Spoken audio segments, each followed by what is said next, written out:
संत रामपाल जी महाराज एक ऐसे महान संत जिन्होंने अपनी सतभक्ति, तत्व ज्ञान, करुणा और सेवा के बल पर समाज में नई मिसाल कायम की है। संत रामपाल जी महाराज की अगुवाई में उनके सभी सतलोक आश्रमों से समाज कल्याण के अद्भुत कार्यों ने समाज को सुनहरे भविष्य की एक नई उम्मीद दिखाई है।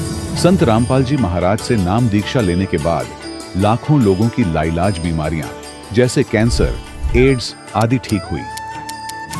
संत जी के ज्ञान से प्रेरित होकर उनके अनुयायियों ने लाखों यूनिट रक्तदान किया। संत जी ने लाखों बहन बेटियों का दहेज मुक्त विवाह करवाया।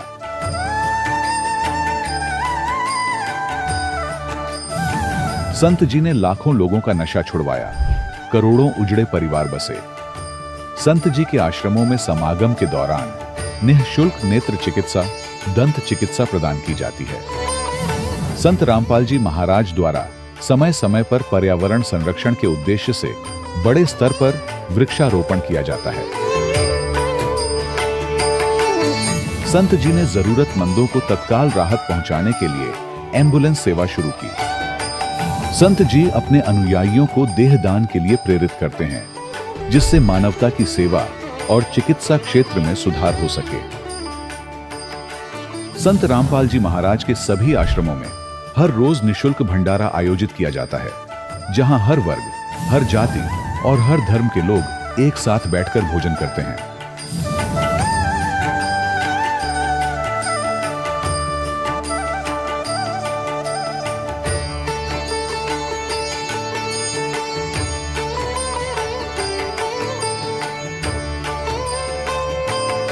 संत रामपाल जी महाराज के आश्रम में हजारों बुजुर्गों को सम्मान और प्यार के साथ जीवन जीने का अवसर मिलता है।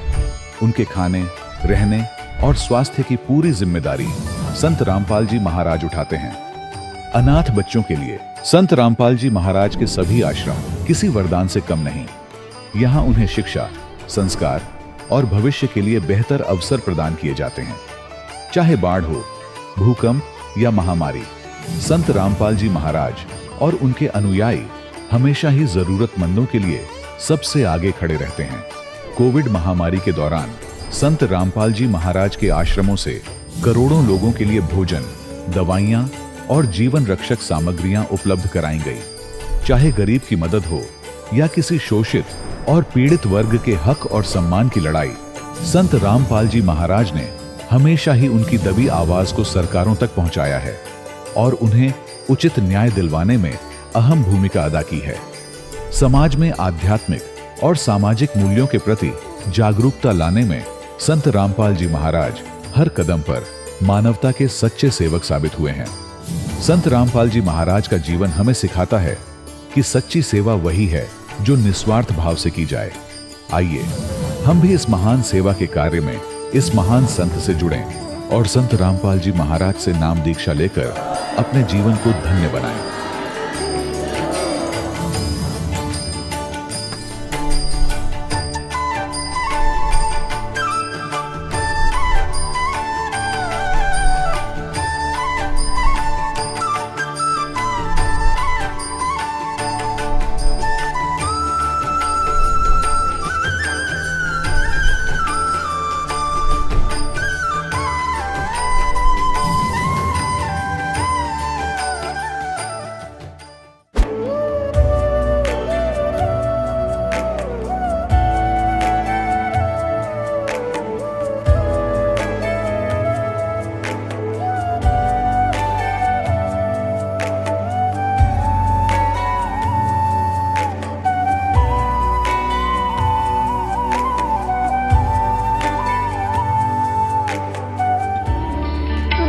परमात्मा को पाने तथा उसका वास्तविक लाभ प्राप्त करने के लिए पवित्र बाइबल में प्रमाण है कि प्रभु ने मनुष्य को अपना ही स्वरूप बनाया।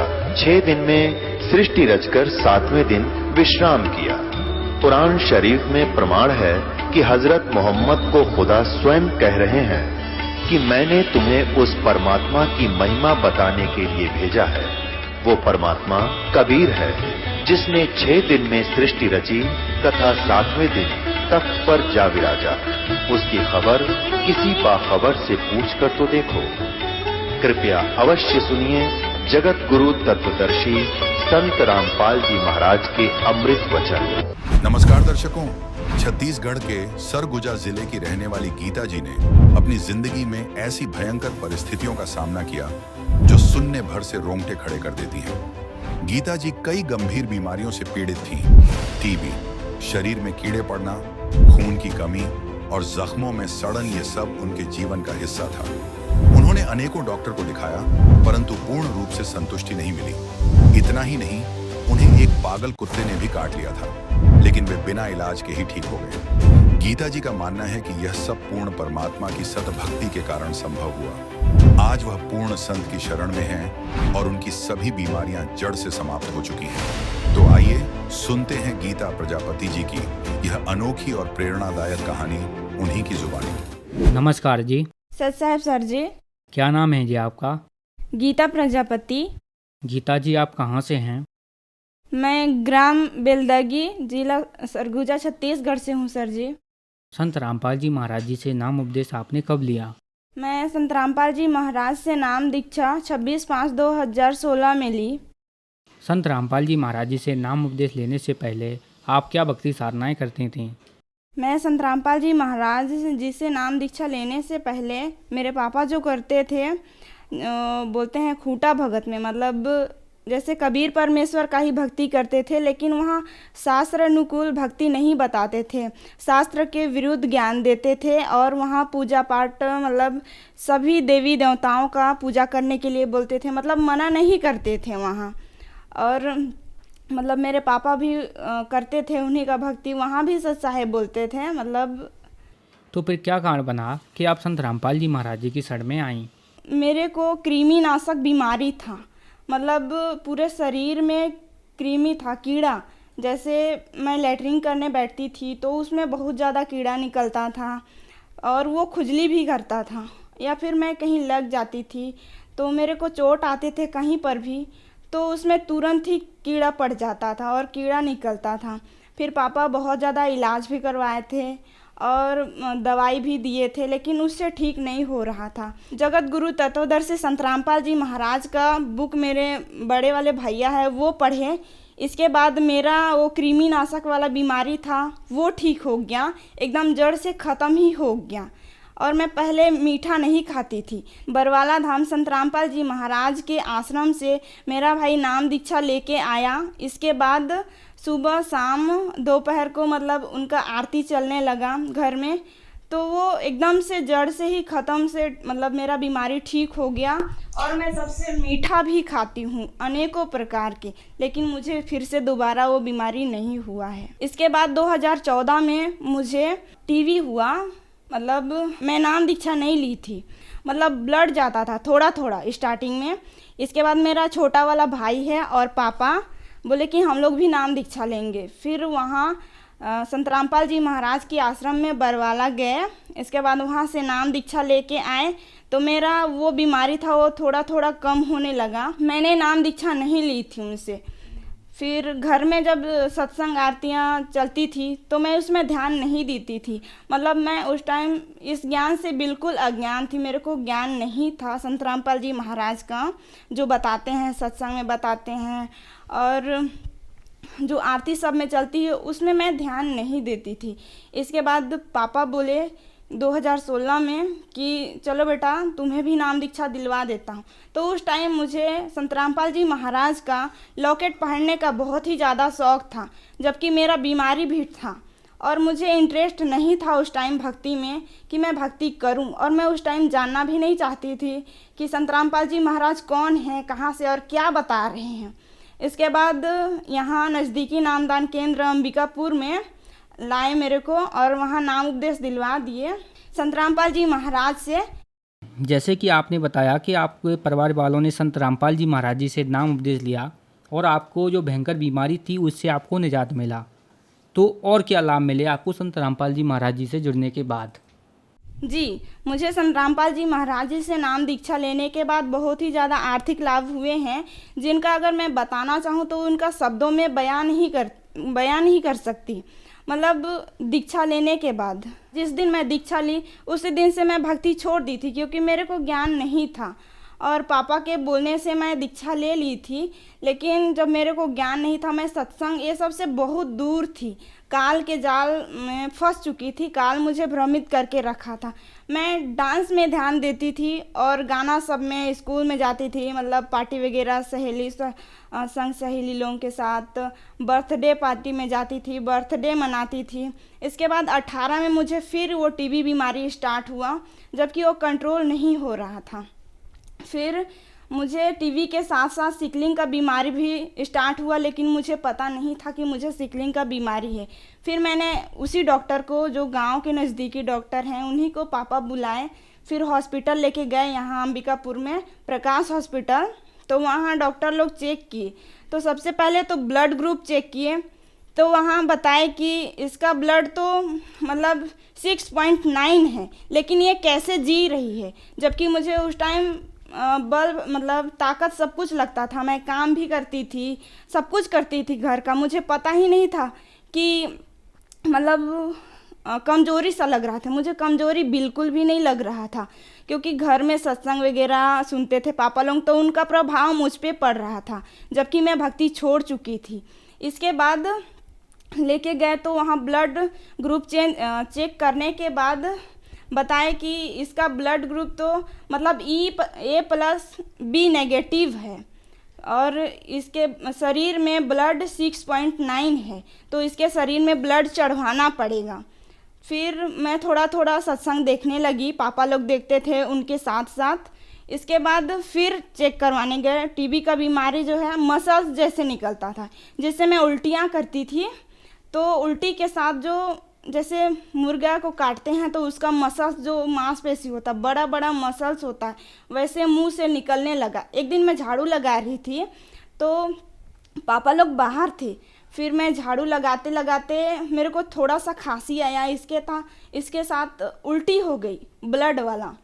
तो मैं सोची कि ये क्या हो रहा है। फिर नमक नमक लग रहा था। फिर पापा को चिल्लाई तो बोले कि नहीं, टीबी का शिकायत फिर से आ गया, तूने भक्ति छोड़ दी है। तो फिर मैं साल भर सत्संग सुनी। इसके बाद वो ठीक होने लगा, धीरे धीरे ठीक हो रहा था। और फिर बाद में जब उल्टियाँ बहुत ज़्यादा होती थी, फिर एक दिन चेक करवाने गए उसी हॉस्पिटल में, प्रकाश हॉस्पिटल में। तो डॉक्टर बोल दिए थे कि तू 3 महीना से ज़्यादा नहीं जिएगी, तू 3 महीना की ही मेहमान है, अगर तेरे को बचना है तो तू रायपुर हॉस्पिटल में चले जा, बड़े हॉस्पिटल में चले जा, और वहाँ ही तेरा ठीक से इलाज होगा। तो उस टाइम हम लोग का आर्थिक स्थिति इतना ख़राब था, पैसा रुपया भी कम था, और ये इतना भी नहीं था कि हम कुछ चीज़ को बेच करके जाएं बड़े हॉस्पिटल में और इलाज कराएं।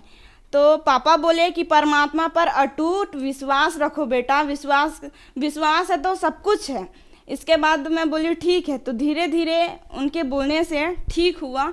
फिर मैं साल भर सत्संग सुनी, देखी, मतलब जो नाम खंड हुआ था, मैं भक्ति छोड़ी थी तो फिर से मैं नाम दीक्षा ली, मतलब पुनः करवाई संत रामपाल जी महाराज की दया से। इसके बाद फिर मैं चेक करवाने गई। 15 दिन के बाद धीरे धीरे भक्ति कर रही थी। तो जैसे 15 दिन हुआ, इसके बाद फिर मैं हॉस्पिटल गई। तो पापा को बोली कि मेरे को ब्लड ग्रुप चेक करवाना है। तो पापा बोले ठीक है। फिर ब्लड ग्रुप चेक करवाई तो बोले कि B+ है तेरा ब्लड। तो वहाँ संत रामपाल जी महाराज ने इतना बड़ा चमत्कार किया कि रिपोर्ट में कुछ नहीं आया। वहाँ तो डॉक्टर लोग भी देख के अचंभित रह गए थे कि ऐसा कैसे हो सकता है। और जब जो बीमारी था सिकलिंग का, तो वो बीमारी भी ठीक हो गया। और टीबी का जो बीमारी था वो 0 में आया कि इसे कुछ बीमारी ही नहीं है। तो संत रामपाल जी महाराज की शरण में आने से मुझे ये लाभ मिले हैं। और इसके बाद ये 2022 की बात है, एक पागल कुत्ता था जो गली में था, बहुत ही बड़ा था रहने के लिए। वो मेरे पाँव को जैसे यहाँ को काट लिया था, ब्लड इतना निकल रहा था, चारों दांत जैसे गड़ गए थे उसका। तो वो लोग बोल रहे थे कि इलाज करवा, नहीं तो तू मर जाएगी, 20 दिन के अंदर ही मर जाएगी। तो मुझे परमात्मा पर पूरा विश्वास था। मैं बोली कि परमात्मा जो भी करेंगे, सही या गलत, वो उनके ऊपर है, मैं बोली।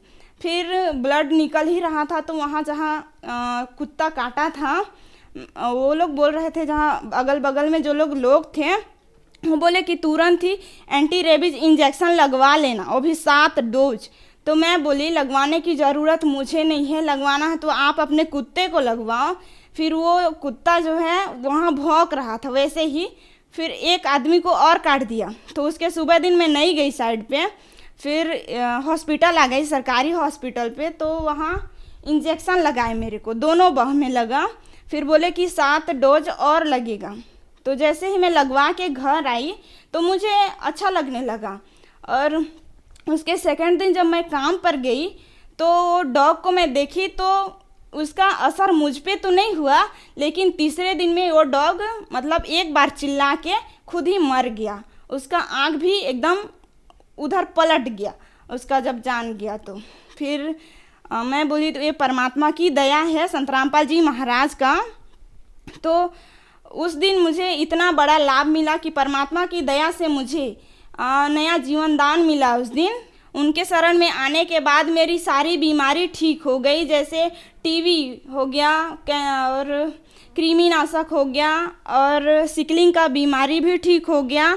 और मुझे जो पागल कुत्ता काट लिया था तो उनके काटने से असर तो मुझे नहीं हुआ, लेकिन वो कुत्ता मर गया। ये सोचने वाली बात है, परमात्मा का इतना बड़ा चमत्कार हुआ वहाँ, मेरे साथ इतना बड़ा चमत्कार किए। संत रामपाल जी महाराज जी से जुड़ने के बाद आपको बहुत सारे अद्भुत लाभ प्राप्त हुए, अद्भुत चमत्कार हुए आपके साथ। तो जो दर्शक आज आपको टीवी पर देख रहे हैं वो भी संत रामपाल जी महाराज जी से जुड़ना चाहते हैं तो कैसे जुड़ सकते हैं?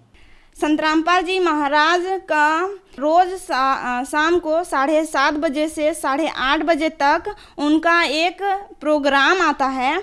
उसे जगत के भाई बहन सभी से मैं हाथ जोड़ के प्रार्थना करती हूँ कि 1 घंटे का सत्संग आप लोग ज़रूर देखिए।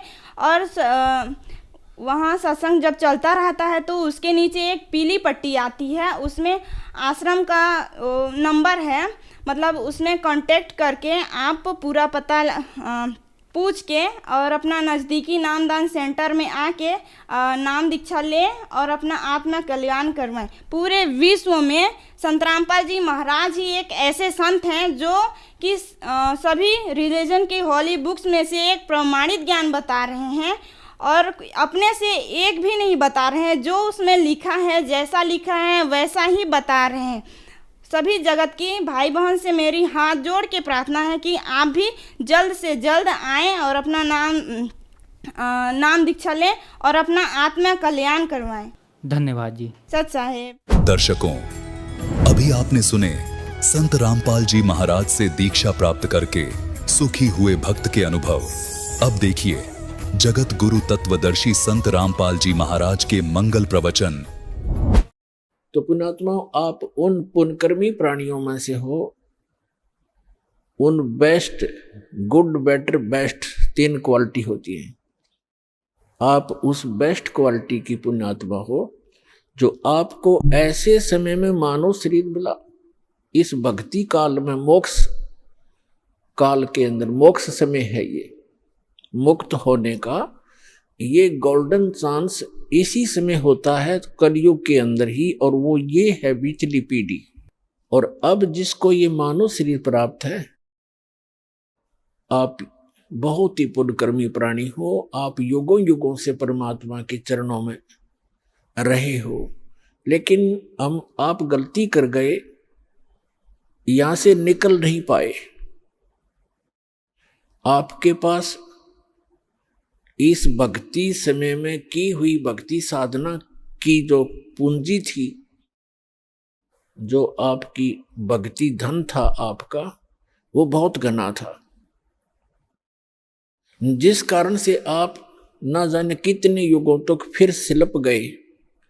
जो पुण्यात्माएं इस मोक्ष काल में पार नहीं हो पाएंगी, उनके पास भक्ति धन तो बहुत हो जाएगा, क्योंकि ये सत साधना ऐसी है, इसकी भक्ति से, इसकी साधना से भक्ति धन बहुत हो जाता है। और यदि पार नहीं हुआ और फिर वही रह गया तो फिर उसको लुटेरे लूट लेते हैं। ये काल एक लुटेरा है जिसके लोक में आप रह रहे हो। ये 1 नंबर का ठग है, बंटवारा कहा है संतों ने इसको, जो सुनियोजित तरीके से आपकी आपके भक्ति धन का नाश करवाता है।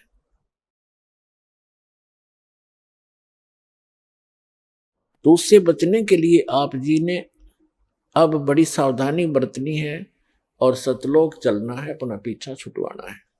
मनुष्य शरीर प्राप्त करके जो प्राणी भक्ति नहीं करते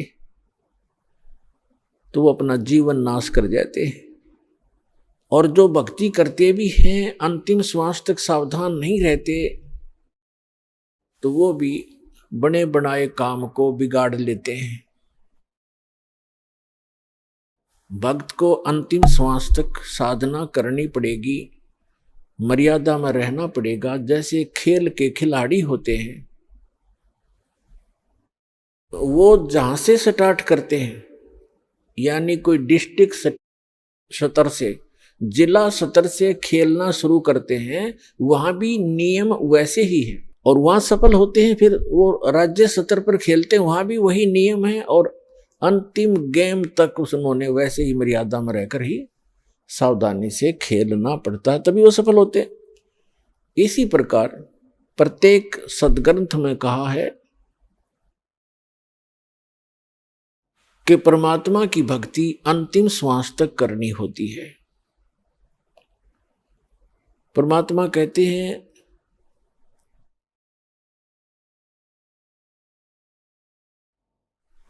राम नाम रटते रहो जब तक घट में प्राण, कभू तो दीन दयाल के बनक पड़ेगी कान।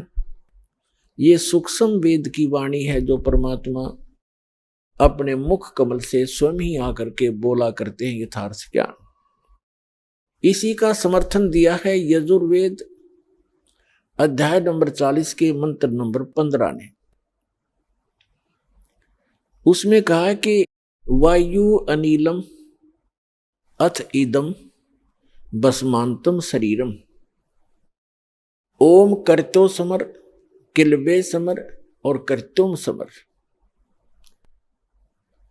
अंतिम श्वास तक इस जीवन का, इस शरीर के नष्ट होने तक इस ओम नाम का जाप काम करते करते करो, सिमरण करो, विशेष कसक के साथ यानी श्रद्धा के साथ, एक विशेष आस्था के साथ इसका सिमरण करो और मनुष्य जीवन का मुख्य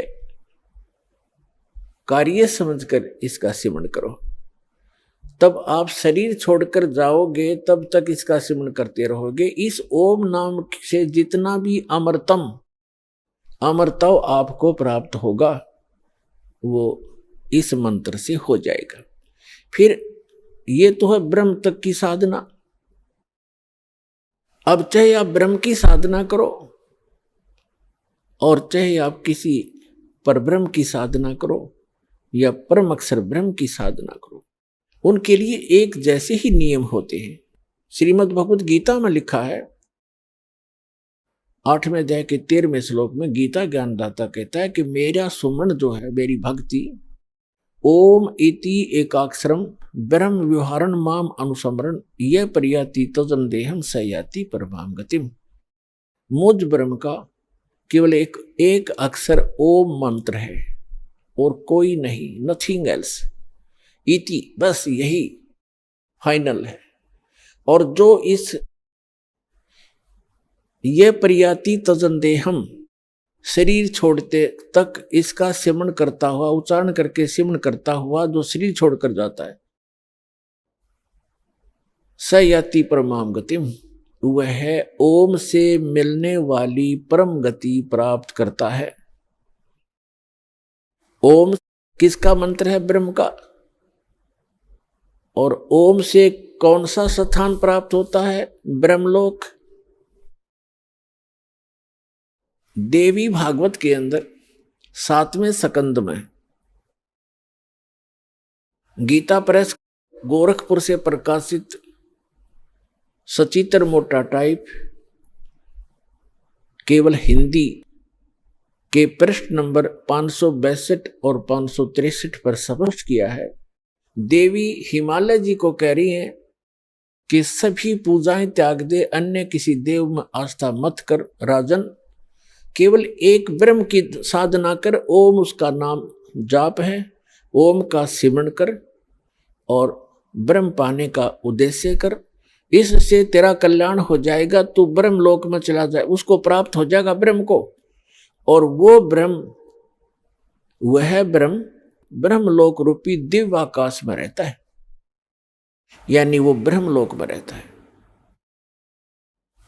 यजुर्वेद अध्याय नंबर 40 के मंत्र 17 में 2 पुरुष बताए। एक तो ये वेद ज्ञान दाता ब्रह्म है, ये कहता मैं ब्रह्म हूं, सो अहम खम ब्रह्म, अहम ओम खम ब्रह्म, मैं ओम, मेरा ओम नाम है, मैं ब्रह्म हूं, और खम माने ब्रह्मलोक रूपी दिव्य आकाश में, वहां मैं रहता हूं। और जो पूर्ण परमात्मा है वो गुप्त है, वो प्रोक्ष है, वो ऊपर के तेजों में लोकों में रहता है। यजुर्वेद अध्याय नंबर 40 के मंत्र नंबर 10 से 13 तक स्पष्ट कर दिया है कि परमात्मा की यथार्थ जानकारी, परमात्मा कैसा है, वो जन्म लेता है नहीं लेता है, साकार है या निराकार है, उसके विषय में तत्वदर्शी संत बताते हैं।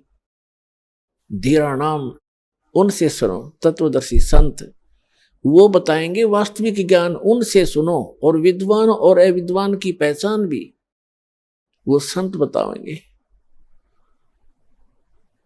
फिर श्री मद भगवत गीता अध्याय नंबर 4 के श्लोक नंबर 32 में वर्णन किया है कि यज्ञों की विशेष विस्तृत जानकारी सच्चिदानंद घन ब्रह्म के मुख से बोली हुई अमर वाणी कबीर वाणी के अंदर विस्तार के साथ कहा गया है। वो तत्व ज्ञान है, उसको समझने के बाद प्राणी फिर पूर्ण रूप से सब कर्मों से मुक्त हो जाता है। चौथे अध्याय के 34वें श्लोक में गीता जी में कहा है, उस तत्व ज्ञान को तत्वदर्शी संतों के पास जाकर समझ,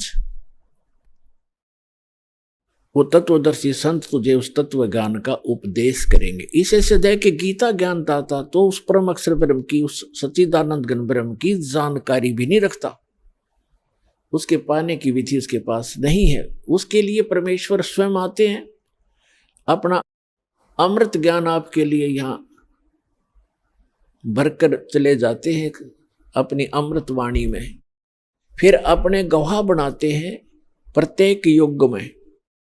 अब कलयुग में जो उन्होंने अपने साक्षी बनाए हैं, आदरणीय धर्मदास साहिब जी बांधवगढ़ वाले, उनको परमात्मा मथुरा में मिले, जहां पर वो अपने हिंदू धर्म के गुरुओं द्वारा बताई हुई साधनाओं के आधार से तीर्थ यात्रा पर निकला हुआ था। उनको ज्ञान दिया, सच्चाई से परिचित कराया। उसके बाद वो प्यारी आत्मा परमात्मा के चरणों में पड़ के बुरी तरह रोई। फिर उसको परमात्मा सतलोक लेकर गए, जहां से हम आए थे, और जो वो सुखमय स्थान है जहां कभी जरा और मरण नहीं होता, जहां वृद्ध अवस्था नहीं है, जहां मृत्यु कभी नहीं होती। फिर उनको तीसरे दिन वापस छोड़ा तो वो परमात्मा कबीर साहिब के गवाह बने कि परमात्मा कबीर आप ही परमात्मा हो।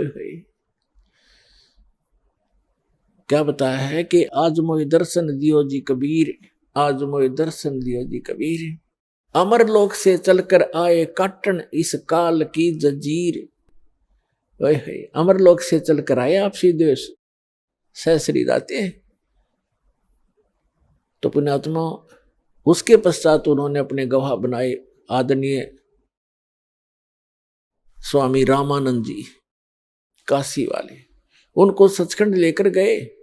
वो योगी पुरुष अपने आप में योगी पाक रहे थे, चारों वेदों और गीता पुराण आदि के वह ब्रह्मज्ञ ज्ञाता प्रसिद्ध हो रहे थे। जब परमात्मा ने बताया कि स्वामी जी 4 वेद और पुराण 18, ये एक उजड़ जेरा है, तत्व ज्ञान परम साहेब का वो तो ज्ञान उचेरा है। रामानंद जी वेदों पर गर्व करते थे, पुराणों और गीता पर गर्व करते थे कि इस कंप्लीट स्पिरिचुअल नॉलेज है, संपूर्ण अध्यात्म ज्ञान है। परमात्मा ने कहा कि ये तो एक उज्जड़ घेरा है, 4 वेद और पुराण 18, ये एक उज्जड़ घेरा है, इससे निकल नहीं सकते इस साधना से, ये इनकम्प्लीट है। फिर रामानंद जी के भ्रम को निवारण करने के लिए सचखंड लेकर गए।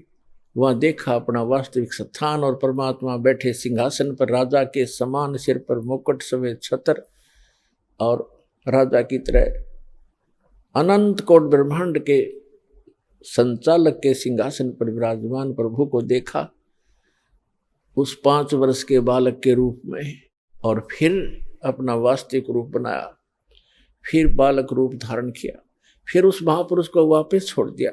तब स्वामी रामानंद जी ने कहा था कि दोहू ठोर है एक तू, दोहू ठोर, वहां भी आप हो यहां भी आप हो, दोहू ठोर है एक तू भया एक से दो, और गरीब दास हम कारणे आए हो मगजो। तुम साहेब तुम संत हो, तुम सतगुर तुम हंस, गरीब दास आपके रूप बिना और न दूजा अंश। मैं भक्त, पहले तो विद्वान पाक रहे थे, मैं ऋषि को आवे थे स्वामी रामानंद पंडित जी, फिर कहते मैं भक्त मुक्त हुआ, मेरा भरम कर्म भयो नाश, गरीब दास निज ब्रह्म तुम, यानी निज ब्रह्म यानी वास्तविक भगवान आप हो, मुझे हुआ दृढ़ विश्वास। तुम स्वामी मैं बाल बुद्धि, बरम करम भयो नासु, गरीबदास निज ब्रह्म तुम मोय हो गया दृढ़ विश्वास। तो पुण्यात्माओं, ये दूसरे गवाह उस कबीर भगवान के। तीसरे आदरणीय मुल्कदास साहिब जी, आदरणीय मुल्कदास साहिब जी को परमात्मा मिले, कहते 100 छल छिद्र मैं करूं अपने जन के काज, और अरण्यकशपु जो मार जो मैं नरसिंह धर लूं साज। एक समय परमेश्वर कबीर जी इस धरातल पर आए हुए थे। जैसे ये क्या करते हैं परमात्मा, कई प्रकार से लीला करते हैं। ये तीन सतिथि में रह करके अपने सभी ब्रह्मांडों को चलाते हैं, सब जीवों की संभाल करते हैं।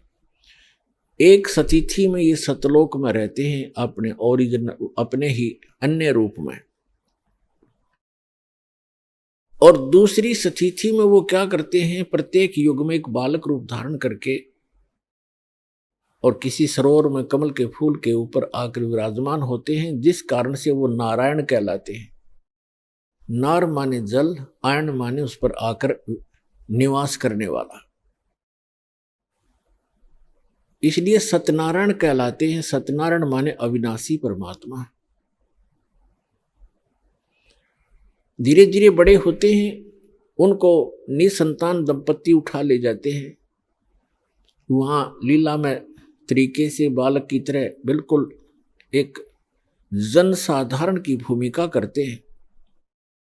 कोई भ्रम में कहता है कि ये कोई कहीं मिला होगा, कोई डाल गया होगा, जैसे भी अटकलबाजी चलती रहती है, चलती रहो, सच्चाई कुछ अन्य ही होती है। जिस कारण से वो परमात्मा धीरे धीरे बड़े होते हैं, छोटी ही उम्र में, छोटी आयु में ही बड़े बड़े विद्वानों के छक्के छुड़ा देते हैं आध्यात्म मार्ग में, और विनम्र रहते हैं, एक पूरी मर्यादा निभाते हैं जो एक भक्त संत को मर्यादा में रह के भक्ति करनी चाहिए।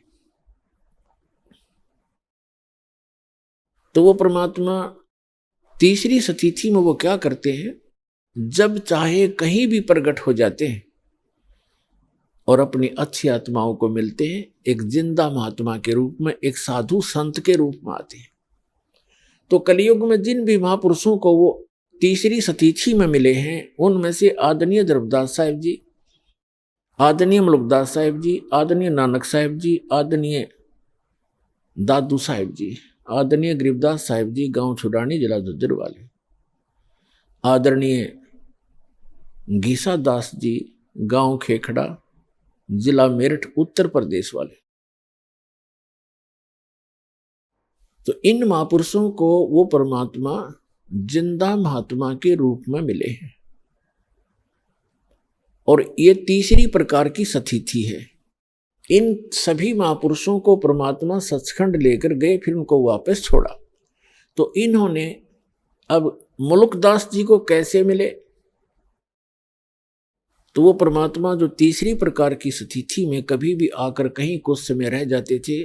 पहले पुराने समय में क्या होता था, हम बहुत बार सुना करते थे कि एक गांव में एक संत आया था और 1 महीना रुका था। उसने अपना कोई नाम गाम नहीं बताया था और बहुत से लोगों को चमत्कार किए थे। वो अचानक फिर गायब हो गए, चले गए थे, पाए नहीं थे।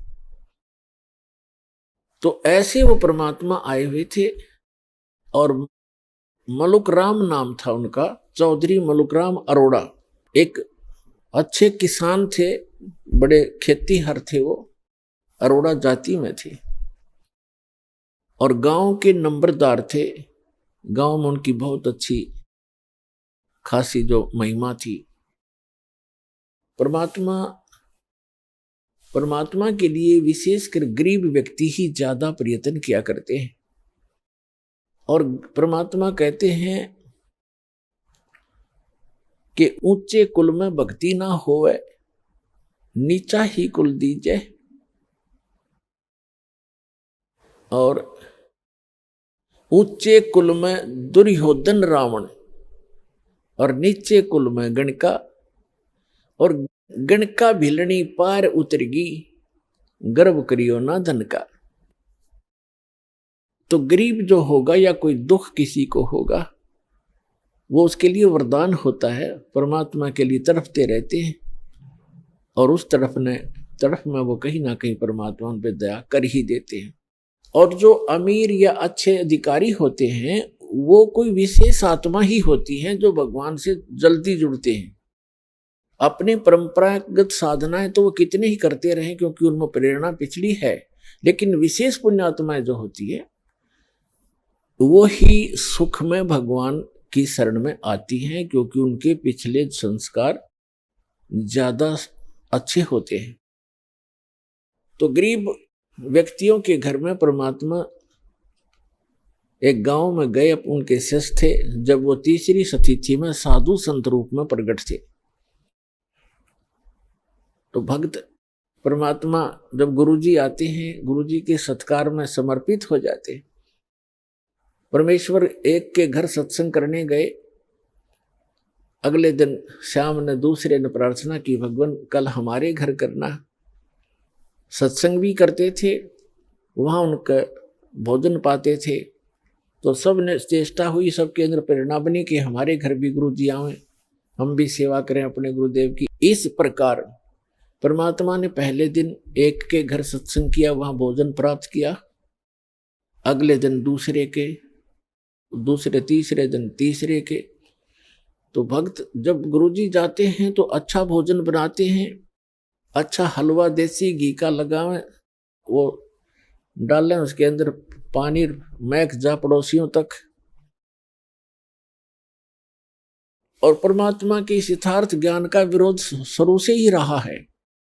गांव में विरोधी भी होते हैं क्योंकि परमात्मा तो एक सत साधना बताने की चेष्टा करते हैं। उस समय भ्रमित समाज वो साधनाएं कर रहा होता है जो उनको कोई सुख नहीं दे सकता। और परमात्मा चाहते हैं कि सभी मेरे बच्चे सत्साधना करें और मेरे पास पहुंच जाएं वापस, इनको फिर से वहां सुखी कर दूं। तो हम काल के द्वारा भ्रमित अपने ही भगवान के विरोधी बन जाते हैं। कुछ एक पड़ोसियों ने जाकर के उस नंबरदार मुल्कराम चौधरी अरोड़ा जी से कहा, जी गांव में एक ठग आया हुआ है और गरीब व्यक्तियों को लूट रहा है, रोज अच्छे माल खाता है, बढ़िया हलवा बनाते हैं, खीर बनाते हैं और चलते समय पूजा लेकर जाता है। और ये करेगा बिगाड़। वहां रात को सत्संग करते हैं, बहन बेटियां भी जाती हैं और कोई गड़बड़ होगी गांव में, अब देख लो, संभल जाओ, उसको निकाल दो यहां से। अब पुण्यात्मा होते हैं, उस मुल्क राम जी के मन में ये आया कि भाई साधु संतों के साथ खसना नहीं चाहिए, प्यार से ही देखूंगा मैं वास्तविकता क्या है, फिर मैं कोई बात करूंगा। तो मुलुकदास जी ने फिर सावधानी बरती, जिधर सत्संग से उस साइड से गलियों से निकलकर खेतों में जाने लगा तो क्या देखा कि तीसरे दिन किसी के घर में छौंक लगा और फिर हलवे का बनाने का समय हो गया। वो निकल कर जा रहा था, उसने आई महक कि अभी हलवा तो बना रखा है। अगले दिन वो तीसरे के घर में, चौथे के घर में, तो मुलुकदास ने सोचा भाई अब बात तो सचमुच है, तो रोज हलवे खावे है, देखते न्यू कौन है कैसा है। तो परमात्मा बैठे थे, ए ठगवाड़ा ठगी देश, उसको पहचान ले तो फिर हम पारे हो जावे।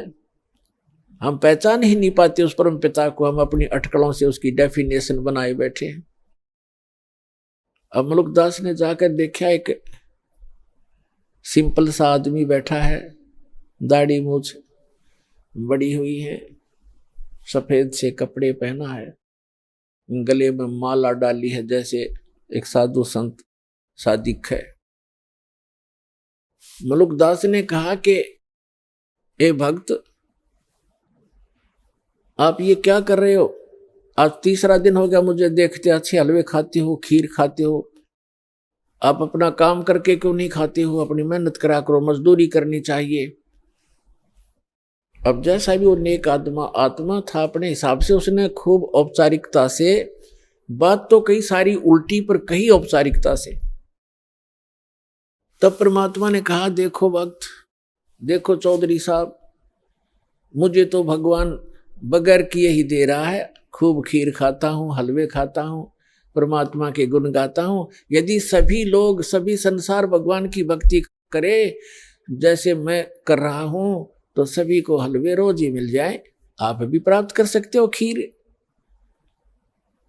और हलवे। मुलुकदास को ये बात जची नहीं, क्योंकि हम तो उस घिसी पिटी दंत कथा पर आधारित है कि करके खाना चाहिए, करे बिना तो होए को नहीं, करके तो खाना चाहिए, पर भगवान का गुण भी गाना चाहिए। और थोड़े सेकंड में बरकत गनी दे दे भगवान फिर। लेकिन उस समय परमात्मा ने उसका वो चाबी लगानी थी।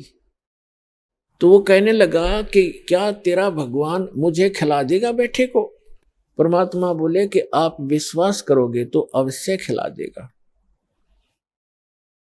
तो मुलुकदास ने कहा कि आज यदि आपके भगवान ने मुझे खाना खिला दिया शाम तक, मैं खाली पेट आया हूं घर से भी, तो मैं आपका चेला बन जाऊंगा शिष्य।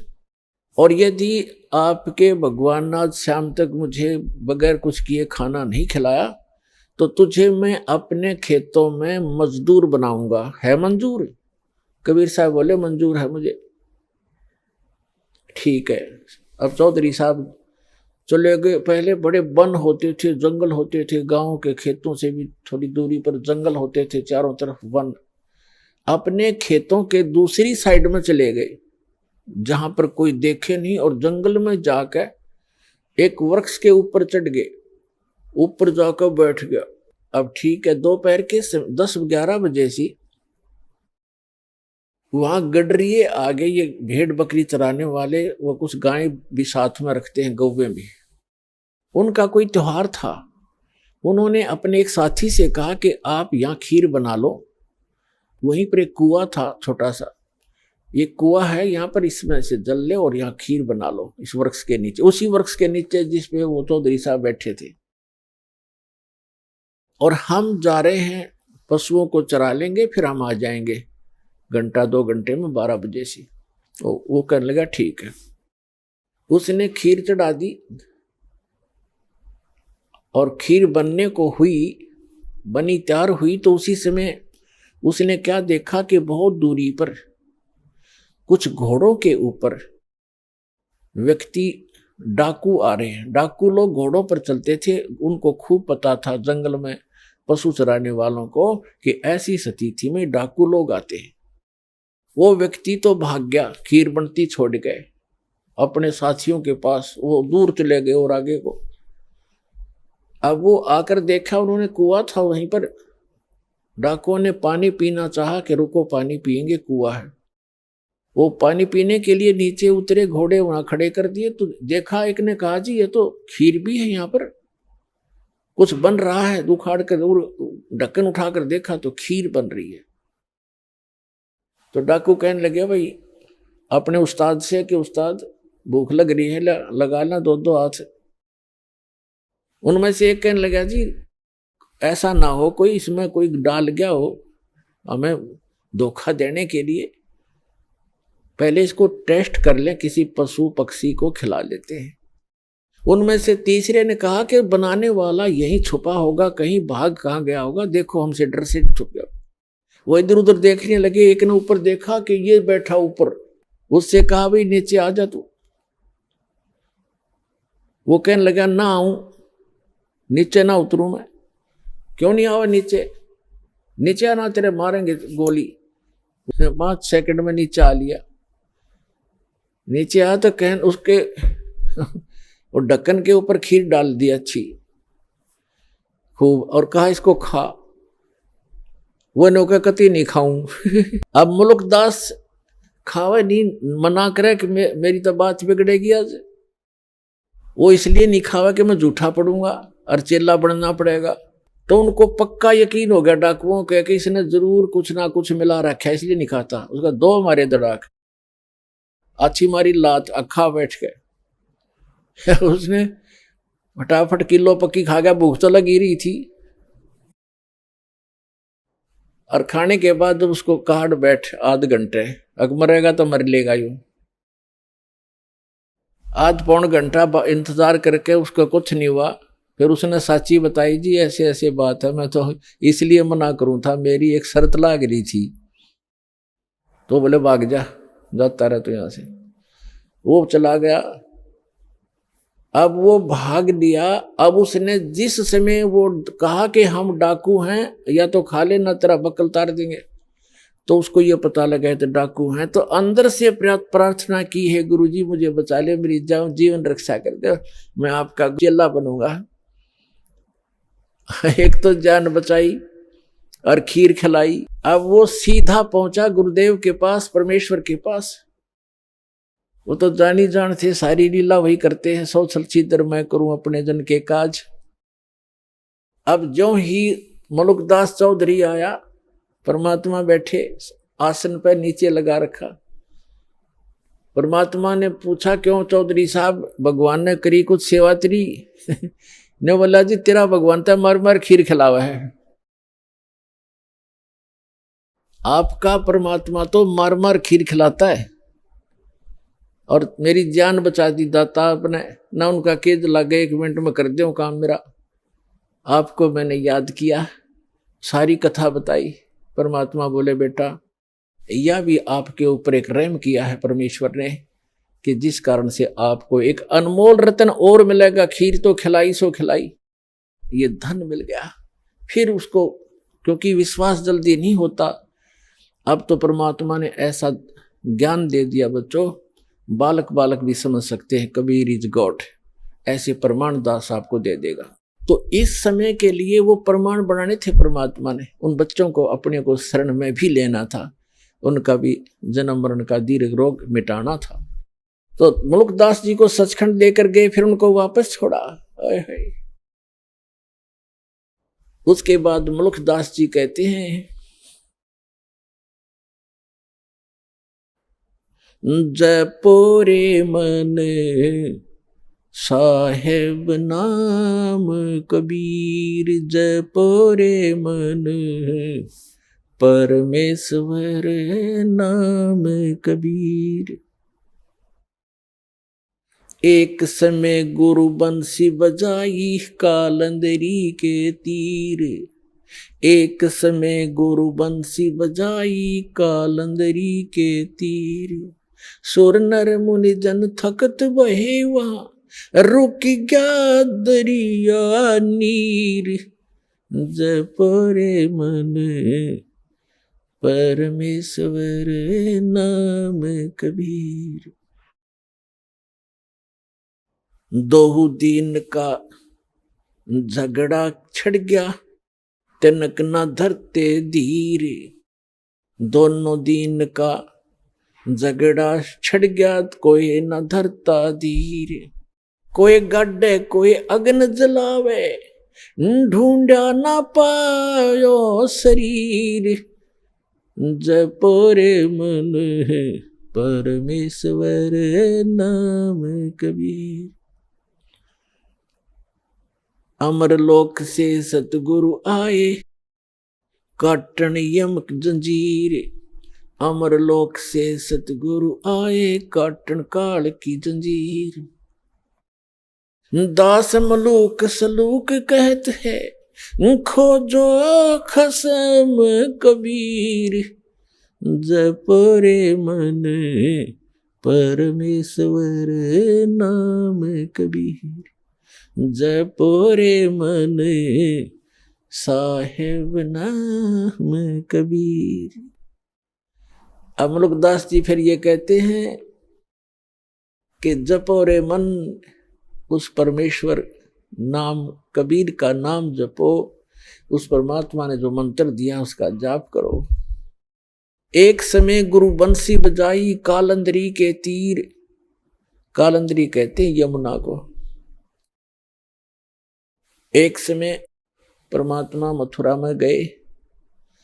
धर्मदास जी ने कहा भगवान, वो श्री कृष्ण जी के पुजारी थे।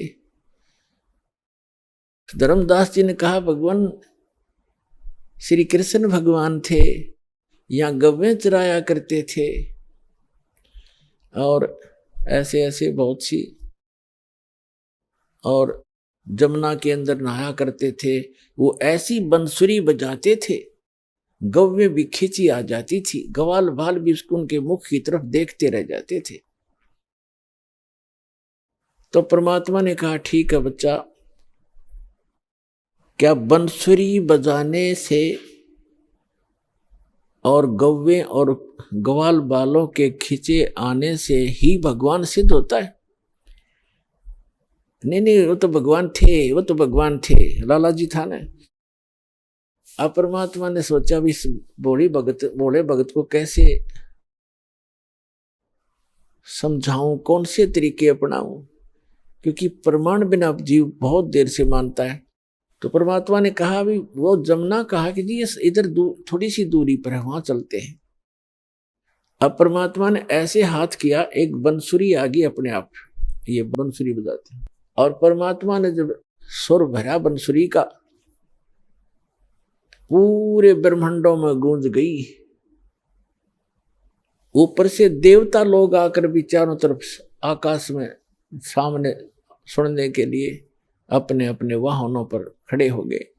धर्मदास जी देखने लगे कि स्वप्न है या क्या है।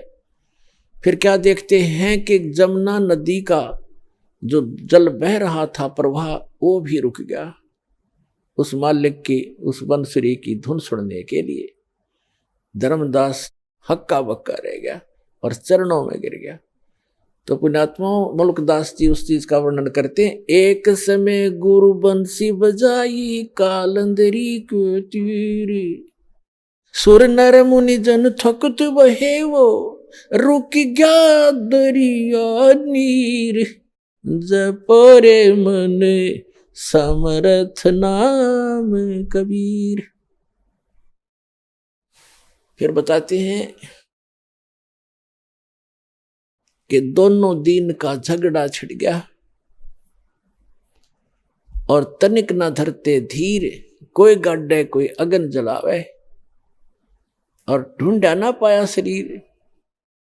परमात्मा सह शरीर आए थे, तो आपको बहुत बार दास ने प्रकरण सुनाए हैं, बताए हैं। अब वो गए कैसे थे यहां से? सह शरीर आते हैं, सह शरीर जाते हैं। जब परमात्मा बनारस में आए हुए थे, अपनी दूसरे प्रकार की लीला करने के लिए एक बालक रूप में प्रकट हुए थे। नीरू नीमा नाम के निसंतान दंपत्ति उनको उठा ले गए थे। जुलाहा थे, वो मुसलमान जुलाहा थे। वो पहले उसी जन्म के अंदर ब्राह्मण थे, लेकिन मुसलमानों ने उनको मुसलमान बना दिया था, नाम भी चेंज कर दिया था। और कोई साधन ना होने से वो जुल्हे का कार्य करने लगे, जिस कारण से 20-30 वर्ष करते रहे। जुल्हा नाम पक गया तो धीरे धीरे बड़े हुए थे। तो वहां काशी के अंदर गढ़ था हिंदू धर्म के धर्म प्रचारकों का। अभी आपने सुने संत रामपाल जी महाराज के मंगल प्रवचन। आइए अब सुनते हैं संत रामपाल जी महाराज से नाम दीक्षा लेकर सतभक्ति करके अद्भुत लाभ प्राप्त करने वाले अनुयायी के विचार। नमस्कार जी। हाँ जी, नमस्कार जी। ਤੁਹਾਡਾ ਕੀ ਨਾਮ ਹੈ ਜੀ? ਮੇਰਾ ਨਾਮ ਜੀ ਮਮਤਾ ਸਿੰਘਲਾ ਹੈ ਜੀ। ਤੁਸੀਂ ਕਿਹੜੀ ਜਗ੍ਹਾ ਤੋਂ ਆਏ ਹੋ? ਮੈਂ ਸੰਗਰੂਰ ਤੋਂ ਆਈ ਹਾਂ ਜੀ। ਸੰਤ ਰਾਮਪਾਲ ਜੀ ਮਹਾਰਾਜ ਜੀ ਦੀ ਸ਼ਰਨ ਦੇ ਵਿੱਚ ਆਉਣ ਤੋਂ ਪਹਿਲਾਂ ਤੁਸੀਂ ਕਿਹੜੀ ਭਗਤੀ ਸਾਧਨਾ ਕਰਦੇ ਸੀ? ਮੈਂ ਜੀ ਡੇਰਾ ਸੱਚਾ ਸੌਦਾ ਚ ਜੁੜੀ ਹੋਈ ਸੀ ਜੀ। ਮੇਰੇ ਫਾਦਰ ਤੇ ਮੇਰੇ ਦੋ ਭਰਾ 1960 ਦੇ ਵਿੱਚ ਮਸਤਾਨਾ ਜੀ ਤੋਂ ਉਹਨਾਂ ਨੇ ਨਾਮ ਲਿਆ ਸੀ ਜੀ। ਜਦੋਂ ਮੈਂ 10ਵੀਂ ਚ ਪੜ੍ਹਦੀ ਹੁੰਦੀ ਸੀ ਤਾਂ ਮੇਰੇ ਭਰਾ ਸੀ, ਜਦੋਂ ਉਹ ਨਾਮ ਚਰਚਾ ਹੁੰਦੀ ਜਾਂ ਕੋਈ ਹੋਰ ਹੁੰਦਾ ਤਾਂ ਉਹ ਮੈਨੂੰ ਆਪਣੇ ਨਾਲ ਲੈ ਕੇ ਜਾਂਦੇ ਹੁੰਦੇ ਸੀ ਜੀ। ਜਿਵੇਂ ਕਿ ਤੁਸੀਂ ਦੱਸਿਆ ਵੀ ਤੁਸੀਂ ਡੇਰਾ ਸਿਰਸਾ ਦੇ ਨਾਲ ਤੁਹਾਡਾ ਪਰਿਵਾਰ 1960 ਤੋਂ ਲੱਗਿਆ ਹੋਇਆ ਸੀਗਾ, ਤੇ ਫਿਰ ਤੁਸੀਂ ਸੰਤ ਰਾਮਪਾਲ ਜੀ ਮਹਾਰਾਜ ਜੀ ਦੀ ਸ਼ਰਨ ਦੇ ਵਿੱਚ ਕਿਵੇਂ ਆਏ? ਹਾਂਜੀ, ਇੱਕ ਦਿਨ ਮੈਂ ਟੀਵੀ ਦੇਖ ਰਹੀ ਸੀ ਜੀ। ਅਚਾਨਕ ਮੇਰਾ ਸਾਧਨਾ ਟੀਵੀ ਲੱਗ ਗਿਆ। ਉਹਦੇ ਵਿੱਚ ਪਰਮਾਤਮਾ ਇਹ ਦੱਸ ਰਹੇ ਸੀ ਕਿ ਮੌਤ ਦਾ ਦੁੱਖ ਤੇ ਬੁਢਾਪੇ ਦਾ ਦੁੱਖ ਸਭ ਤੋਂ ਜ਼ਿਆਦਾ ਹੁੰਦਾ ਹੈ। ਜਦੋਂ ਕਿ ਮੈਂ ਮਸਤਾਨਾ ਜੀ ਤੋਂ ਇਹ ਸੁਣਿਆ ਸੀ ਵੀ ਜਦੋਂ ਮੌਤ ਦਾ ਦੁੱਖ ਹੁੰਦਾ ਹੈ ਉਦੋਂ ਜਿਵੇਂ ਕਿ ਸਾਨੂੰ 100 ਬਿੱਛੂ ਇੱਕਦਮ ਲੜ ਜਾਣ ਤਾਂ ਸਾਨੂੰ ਮੌਤ ਦਾ ਦੁੱਖ ਇੰਨਾ ਹੁੰਦਾ ਹੈ। ਪਰ ਪਰਮਾਤਮਾ ਜੀ ਨੇ, ਗੁਰੂ ਜੀ ਨੇ, ਸੰਤ ਰਾਮਪਾਲ ਜੀ ਨੇ ਸਾਨੂੰ ਇਹ ਦੱਸਿਆ ਵੀ ਮੌਤ ਦਾ ਦੁੱਖ ਤੇ ਬੁਢਾਪੇ ਦੇ ਦੁੱਖ ਬਾਰੇ ਮੈਨੂੰ ਉਹਨਾਂ ਤੋਂ ਜਾਣਕਾਰੀ ਪ੍ਰਾਪਤ ਹੋਈ। ਤੁਹਾਨੂੰ ਸੰਤ ਰਾਮਪਾਲ ਜੀ ਮਹਾਰਾਜ ਜੀ ਦਾ ਗਿਆਨ ਸੁਣਨ ਤੋਂ ਬਾਅਦ ਚੋਂ, ਕਿਉਂਕਿ ਤੁਹਾਡਾ ਪਰਿਵਾਰ ਬਹੁਤ ਲੰਬਾ ਸਮਾਂ ਸਿਰਸਾ ਡੇਰੇ ਨਾਲ ਜੁੜਿਆ ਰਿਹਾ, ਹੁਣ ਤੁਸੀਂ ਸੰਤ ਰਾਮਪਾਲ ਜੀ ਮਹਾਰਾਜ ਜੀ ਦੇ ਨਾਲ ਜੁੜੇ ਹੋਏ ਹੋ, ਤੁਹਾਨੂੰ ਗਿਆਨ ਦੇ ਵਿੱਚ ਕੀ ਫਰਕ ਲੱਗਿਆ?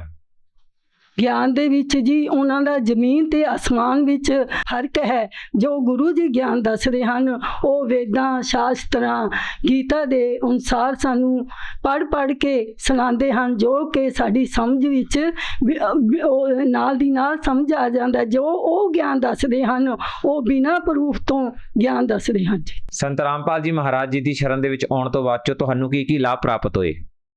ਹਾਂਜੀ, ਮੈਨੂੰ ਸਭ ਤੋਂ ਪਹਿਲਾਂ ਮਾਈਗ੍ਰੇਨ ਬਹੁਤ ਜ਼ਿਆਦਾ ਸੀ ਜੀ।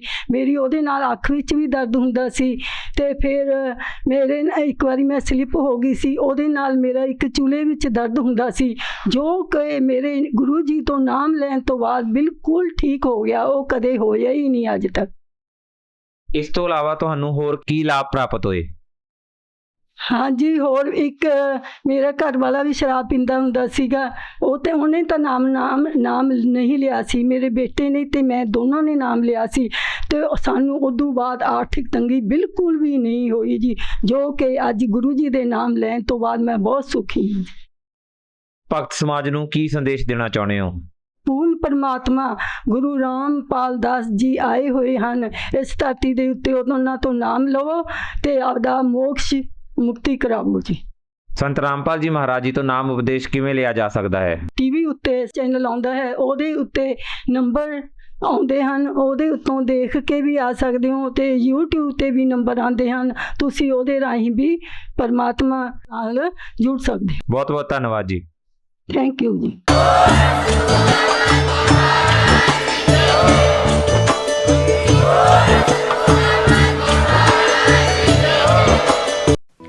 आप सुन रहे थे जगत गुरु तत्वदर्शी संत रामपाल जी महाराज के मंगल प्रवचन। अधिक जानकारी के लिए संपर्क करें।